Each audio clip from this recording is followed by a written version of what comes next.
दर्शकांचं हार्दिक स्वागत आहे। आज आम्ही हिंगण्यातील जिल्हा परिषद पंचायत समिती डिगडोई सासणी सर्कल येथे होत असलेल्या पोटनिवडणुकीचे उमेदवार बहुजन पक्षाचे जिल्हा परिषद उमेदवार सौ अस्मिता मनोज टेंभुर्णे यांची थेट भेट घेतलेली आहे। त्याचप्रकारे पंचायत समिती सासणी डिगडोई सर्कलचे श्री प्रेमलाल कृष्णकुमार कुंवर यांची सुद्धा आज आम्ही थेट भेट घेतलेली आहे। यांच्या संकल्प विजयी होण्याच्या या मालिकेत आम्ही त्यांचे कौल आणि निवडणूकबद्दल त्यांची माहिती जाणून घेतलेली आहे आणि थेट त्यांची संवाद साधताना त्यांनी विविध आपले आश्वासित करणारे संवाद केलेला आहे आणि ते कसे जिंकून येणार त्याबद्दल त्यांनी आपली प्रतिक्रिया आणि त्यांचे मनोगत व्यक्त केलेले आहे। नमस्कार। आपका नाम? मेरा नाम प्रेमलाल कृष्ण कुमार कुंवर, मैं डिगडोई सासणी सर्कल से पंचायत समिति उम्मीदवार। अभी जो इलेक्शन हो रहे हैं जी, जिला परिषद सासणी डिगडोई सर्कल से इलेक्शन होने जा रहे हैं जी, आने वाले 5 अक्टूबर को। जी, ये 5 अक्टूबर को जो इलेक्शन हो रहे हैं उसके आप बहुजन समाज पार्टी के ये जो पार्टी है जी, उसे पंचायत समिति के लिए आप चुनाव लड़ रहे हैं। जी। अच्छा, ये एरिया कौन सा है आपका पंचायत समिति का डिगडोई सासणी पंचायत समिति सर्कल है, जिला परिषद सर्कल के अंतर्गत आता है ये। उसमें एक जो पद रिक्त हुआ है, जो माननीय सभापति महोदय यहाँ से चुन के गए थे राका के, उनके खिलाफ मैं इस मैदान जंग में हूँ, चुनावी जंग में हूँ। और मेरे साथ मेरी ताई अस्मिता टेंभुर्णे जिला परिषद। अस्मिता मनोज टेंभुर्णे, पंचशील नगर। पहिल्यांदा लढताय हो, जिल्हा परिषद सर्कल करता आपण होता जिल्हा परिषद सासणी डिगडोई सर्कल करता तुम्ही होता है। हो। अच्छा, मेरे को बताइए सर जी, ये जो चुनाव लड़ रहे हैं जी, इसके पहले आप कभी चुनाव लड़े क्या? इसके पहले मेरा कोई राजनीतिक अनुभव रहा है। 3 साल पहले मैं ग्राम पंचायत निवडणूक लड़ा था डिगडो से, वार्ड नंबर 1 से, जो वार्ड नंबर 1 अभी डिगडोई सासणी पंचायत समिति और जिला परिषद सर्कल में क्लब हो गया नए समीकरण में। तो उस समय सामान्य जनमानस की लड़ाई में लड़ा और कुछ थोड़े ही मतों से मैं पीछे रह गया और वो निवडणूक में मैं हार गया था। लेकिन पिछले 3 साल में जन सामान्य के इतने काम करते करते मेरा अनुभव इतना आ गया कि फिर एक बार जनता के विश्वास पे मुझे विश्वास है और एक बार फिर मैं चुनावी जंग में हूँ। जी, चुनाव आपको क्यों जिताएगी पब्लिक? आपने ऐसा क्या काम किया जिसको चुनाव जिताएगी? हाँ, मैं आपको आपके चैनल के माध्यम से, हिंगना वार्ता के माध्यम से आपको बताना चाहूँगा कि कोरोना काल के समय से जो एक महामारी आई भारत देश के अंदर, इसका प्रभाव सामान्य जनमानस पर बहुत ज़्यादा पड़ा। और वर्तमान में भाजपा के जो प्रत्याशी है, राष्ट्रवादी कांग्रेस के जो प्रत्याशी है, दोनों ही जिला परिषद एवं पंचायत समिति के, ये सारे ही उम्मीदवार नए हैं, ऊपर से टपकाए हुए उम्मीदवार हैं। इनके पास कोई राजनीतिक अनुभव नहीं, ये कभी राजनीतिक जीवन में आए नहीं, कभी इन्होंने सामाजिक कार्य किया नहीं। ये एक मोनोपोली बनी बनाई छवि को लाया जा रहा है, जनता को मूर्ख समझा जा रहा है। क्या भारतीय जनता पार्टी, राष्ट्रवादी कांग्रेस पार्टी जनता को मूर्ख समझती है क्या? जमीनी कार्यकर्ता कौन है? मैं आपके हिंगना वार्ता चैनल को हाथ जोड़ के विनती करना चाहूँगा, आप एक बार पब्लिक का मन टटोलिए, यहाँ के एरिया में घूमिए, सर्कल में घूमिए, काड़मेघ नगर, राजगृह नगर, ईसा सैनिक के सर्कल में घूमिए, पंचशील नगर, भीम नगर, यहाँ के इलाकों में आप जब घूमेंगे और जब आप पूछेंगे कि प्रेम कुमार कौन है, तो आपको सामान्य जनमानस ये जवाब देगी कि प्रेम कुमार कौन सा कार्यकर्ता है। लॉकडाउन 22 मार्च 2020 को जब लॉकडाउन लगा, तुगलकी फरमान जो केंद्र सरकार द्वारा जाहिर किया गया, उस समय सामान्य जनता पे जो असर पड़ा, उसकी जानिब लेने के लिए ना तो भारतीय जनता पार्टी का कोई कार्यकर्ता रास्ते पे था और ना ही उनका कोई नेता, ना ही राष्ट्रवादी कांग्रेस का कोई नेता था। हमारी एक संस्था है सर्वहित सहयोग संस्था के माध्यम से, जिसका संस्थापक फाउंडर मेंबर हूँ मैं। 3 दिन बाद ही लोगों में इतनी पीड़ा, लोग भूख से परेशान, दवा की इंतज़ाम नहीं, लोग बीमार पड़ने लगे भूख के वजह से, वो पीड़ा मुझसे देखी नहीं गई। मेरे हृदय में एक कुंठा की ज्वाला भड़की और मैं रास्ते पे आया। तब सीआरपीएफ गेट पे डीसीपी कुलकर्णी साहब से मेरी मुलाकात हुई और मैंने परिसर की सामान्य जनता की परेशानी उनको बताई। मेरे आंखों में अश्रु की धारा बह रही थी। डीसीपी साहब का मन पसीजा, उन्होंने कहा कि मैं एक पुलिस कर्मचारी होने के नाते तो मजबूर हूँ लेकिन एसडीएम मैडम और कलेक्टर मैडम आपकी इसमें मदद कर सकती है। उस समय के एसडीएम मैडम चौधरी मैडम, उनका नाम मुझे ज्ञात नहीं है, ज़्यादातर फ़ोन पर ही कांटेक्ट हुआ, उन्होंने मेरी इतनी मदद की, तहसीलदार साहब को तत्काल ऑर्डर दिया और 13 टन गेहूँ किसानों द्वारा, हवरदा के किसानों द्वारा दान किया गया, इस परिसर में हमने बांटा। उसके बाद नागपुर शहर के तमाम एनजीओ, उसमें मुस्लिम एनजीओ, ब्राह्मण एनजीओ, यानी सभी समाज के सामाजिक संगठन जो पूर्व काल से काम करते आ रहे हैं, वो भी जागे, उन्होंने भी हमको सपोर्ट किया। और हिंगना विधानसभा क्षेत्र में खास तौर पे डिगडो इसासानी पंचायत समिति और जिला परिषद सर्कल में अनाज की हमने बरसात कर दी। तब जाके ये भारतीय जनता पार्टी कथाकथित और राष्ट्रवादी कांग्रेस के नेताओं की नींद खुली और इन्होंने हमको धमकी दी कि तुमको क्या समझता है बोले। सारे राजनेता, सारे सरपंच, सारे वार्ड मेंबर तो घर में बैठ के ऐश कर रहे हैं, तुम लोग को ज़्यादा अगाऊगिरी पड़ी हुई है, कोई जनता को परेशानी नहीं है, जनता मस्त है, आपको लूटने का काम कर रही है, जनता गरीबी जानबूझ के दिखा रही है। तब इनको ऐसा लगा कि ये हीरो बन जाएगा, तो ये मैदान पे उतरे और कथाकथित तौर पे पार्टी के बैनर लगाकर इन्होंने जनता को अन्न धान्य वाटप किया। हमारा उद्देश्य ये नहीं था, हमारा उद्देश्य फोटो और प्रसारित करने का ये था कि समाज के और हाथ मदद के लिए आए और हम हमारे मकसद में कामयाब रहे। राजनीतिक आकाओं को हमने नींद से जगाया और काम करने पे मजबूर किया। इस समय ये कहना है कि आपने ग्राउंड लेवल पे काम किया जी। अच्छा, आप मेरे को बताइए, ये जो बहुजन समाज पक्ष का जो ये है जी, कितना प्रतिशत है ये आपके सर्कल में? डिगडो इसासानी पंचायत समिति और जिला परिषद सर्कल जो है, ये बहुजन समाज पार्टी का पूर्वकाल से गढ़ रहा है। पूर्व काल में सुधाकर राव जी धोने यहाँ के सरपंच रहे, जो बहुजन समाज पार्टी से चुन के गए थे। वर्तमान सरपंच नीलेश उके जी, वो भी बहुजन समाज पार्टी से चुन के गए।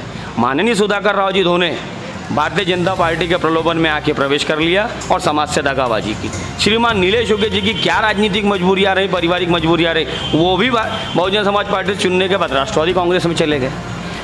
आज तक इस जेडपी सर्कल में, डिगडो इसासानी के सर्कल में बहुजन समाज पार्टी ने हमेशा अपना नेतृत्व दिया है, अपने बीच का आदमी चुन के दिया।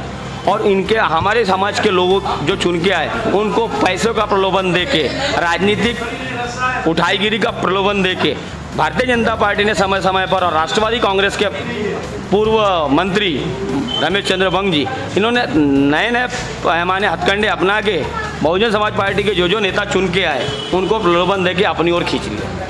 इसी वजह से यहाँ पे बहुजन समाज पार्टी का कभी नेतृत्व रह नहीं पाया। आने वाली इलेक्शन है, इस पर आप कितना वोट मिलेंगे? मेरे अनुमान से जो पूर्व 3 साल से, इतिहास काल में पिछले 3 साल से जो हम काम करते आ रहे हैं, उससे मुझे और कार्यकर्ताओं के जोश को देख के, पब्लिक से जो रिस्पांस हमको मिल रहा है, ताई मेरे साथ लगातार हम पिछले 2 महीने से प्रचार में हैं, लोगों के घर घर जा रहे हैं, तो हमें ये विश्वास है प्रचार चालू होने का, लेकिन हमारे जो कार्यकर्ताओं से लगातार वार्ता हो रही है और जो जन समस्या है हमारे सामने, हम लगातार 3 साल से काम कर रहे हैं, तो उस काम को देखते हुए और जनता के विश्वास को देखते हमें ये यकीन है कि लगभग हम 1000 या 1500 के लीड से ये दोनों ही सीटें बहुजन समाज पार्टी इस बार इस क्षेत्र से जीतने जा रही है। ठीक है, मैडम आपका नाम क्या? अस्मिता मनोज टेंभुर्णे. पहिल्यांदा निवडणूक उभ्या आहेत का? ग्रामपंचायतला होती उभी, अच्छा, तुमच्या वार्डातून वार्ड नंबर 5 मध्ये. 5 आणि तुमचं सामाजिक कार्य काय? सामाजिक- तुम्हाला निवडून का देतील जनता? सामाजिक कार्य म्हणजे हेच आहे की लॉकडाऊनमध्ये जे लोकांवर परिस्थिती होती, आम्ही काहीही नसताना लोकांची खूप मदत केली आहे. जे आमच्याकडे मदतीसाठी येतात त्यांना आम्ही मदत करतच असतो आणि लॉकडाऊनमध्ये लोकांना हे अन्नधान्य वगैरे जे बी आहे त्यांच्या मदत केलेली आहे. आणि आम्ही जे उभे झाले आहोत आता, ते जनतेच्या उत्साहानेच उभे झालेले आहोत. आम्ही आपल्या इच्छेने नाही उभे झाले आहे, तर आम्हाला जनतानेच उभे केलेले आहे. मला सांगा, तुम्ही लॉकडाऊन पिरियडमध्ये कार्य केलं की त्याच्या पहिले पण? त्याच्या पहिले पण आम्ही कार्य करतो. त्याच्या पहिले पण कार्य करतो. वार्ड नंबर 5 मध्ये. 5 मध्ये तुम्ही इलेक्शन लढले होते? हो. ग्रामपंचायत. हो. तेव्हा तुम्ही काय विजयी झाले होते? किती मत? नाही, 7 मतांनी पडले. 7 मतांनी. एकूण किती मत मिळाले? 270. 270. आणि त्यानंतर मग कधी उभे राहिले का नाही? नाही, ही मग जिल्हा परिषदसाठी पहिल्यांदा उभे आहे. पहिल्यांदा उभी आहे आणि ते पण जनतेच्या इच्छेने आहे. बरं. आपलं शिक्षण किती? 12वी. 12. आणि महिलांसाठी काय काय तुम्ही समाजसेवा केल्या? महिलांसाठी समाजसेवा जे बचत गट आहे महिलांचे. असं ज्या महिलांना काही प्रॉब्लेम असते किंवा पैशाची जरूरत असते, आर्थिक मदत असते, ते त्यांना कुठून भेटेल काय भेटेल याच्यामध्ये मी धावपळ करून सर्व शासनाकडून घेऊन मिळवून देते. आणि प्रस्तावित जे आता महिलांचे काय करणार, महिलांसाठी काय काम करणार? महिलांना आम्ही रोजगार मिळवून देतो. जिथून जसं ज्या महिलांना कोणती गरज असली त्या मिळवून देतो. राज्य शासनाचे केंद्र शासनाचे जे काही केंद्र योजना शासनाचे राबवण्यात आलेले आहे ते आम्ही महिलांना मिळवून देऊ, याच्यासाठी आम्ही कटिबद्ध आहोत. मला ते बोलत आहे, सांगा, हा जो परिसर आहे तुमचा असं डिग्री सर्कल 90% हा अतिक्रमण परिसर आहे ना, हां. अतिक्रमण धारकांचा आहे. तुम्ही कधी इथल्या लोकांच्या अतिक्रमण जागेला कायम करण्याकरता किंवा शासनाकडनं पट्टे मिळवण्याकरता काही प्रयत्न केले का सामाजिक कार्यकर्ता? सामाजिक कार्यकर्त्यांना केले ना, प्रयत्न केले, सांगितले आहे.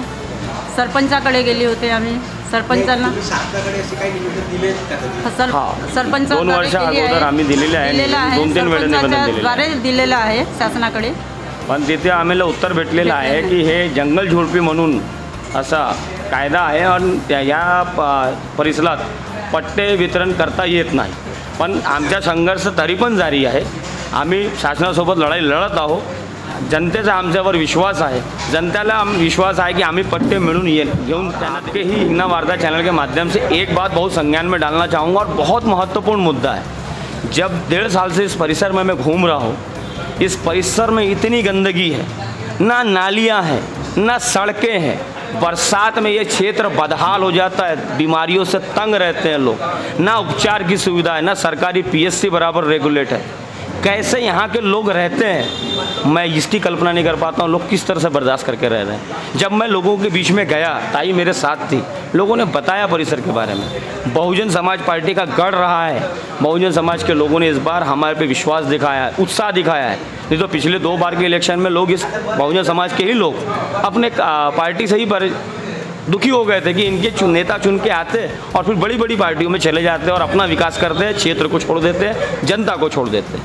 लेकिन मेरी कर्मठता को देखते हुए, ताई के कार्य को देखते हुए बहुजन समाज की जनता ने, इतर ब्राह्मण समाज यहाँ पे बहुत बहुल है, उत्तर भारतीय समाज यहाँ पे है, उत्तर भारतीय समाज और बहुजन समाज ने मिलके एक रेजोल्यूशन पास किया और बहुजन समाज पार्टी के ऊपर प्रेशर दिया कि इन 2 उम्मीदवारों को आप टिकट दो. मैं एक ऑटो चालक हूँ, ताई मेरी एक सब्जी विक्रेता है. बहुजन समाज पार्टी ने पहली बार इतिहास में, शायद मेरे को जितना ज्ञान है उसके हिसाब से बोल रहा हूँ, पहली बार आप इस रण क्षेत्र में देख रहे होंगे कि एक ऑटो चालक और एक सब्जी विक्रेता को बहुजन समाज पार्टी ने टिकट देने का काम किया है. आपके इधर के जो हिंगना जनसभा की जो है जी, बहुजन समाज पार्टी की, को इनका नाम क्या है?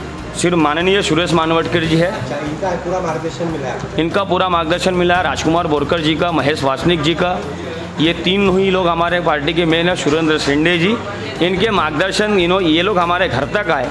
जनता के भारी प्रेशर से, बहुजन समाज और उत्तर भारतीय समाज के प्रेशर से इन्होंने आके हमको टिकट दिया और पूरी पार्टी का, पूरी यूनिट का, हमको पूरे कार्यकर्ताओं का, हमारे कार्यकर्ता स्वप्निल जी ढोके, प्रफुल्ल जी मेश्राम, दिनेश वासनिक जी, दिलीप रामटेगे जी, काल्मिक नगर और 1 वार्ड नंबर 1 के भी हमारे महेश वासनिक जी है, उनकी कार्यमंडली, हमारी पर्सनल सर्वरी सहयोग संस्था की पूरी टीम, हमारे युवा कार्यकर्ता रोशन सिंह है, काल्मिक नगर में सुनील पांडे जी है और विनय देवरे जी है. बहुत, यानी युवाओं का एक संगठन है हमारा. अरे बहुत संख्यक युवा, लगभग 250 की संख्या में युवा, करीब 150-200 की संख्या में महिलाएं, पूरा बहुजन समाज, पूरा उत्तर भारतीय समाज हमारे साथ है. इनका सहकार्य लगातार हमको मिल रहा है. ठीक है, आपका दिया हुआ मुलाकात, ठीक है, धन्यवाद. आपको बेस्ट ऑफ लक. धन्यवाद. से आपका साथ रहा, हिंगना वार्ता का साथ रहा. आप पब्लिक में घूमिए, हमारे बारे में पता कीजिए. धन्यवाद. बस, धन्यवाद.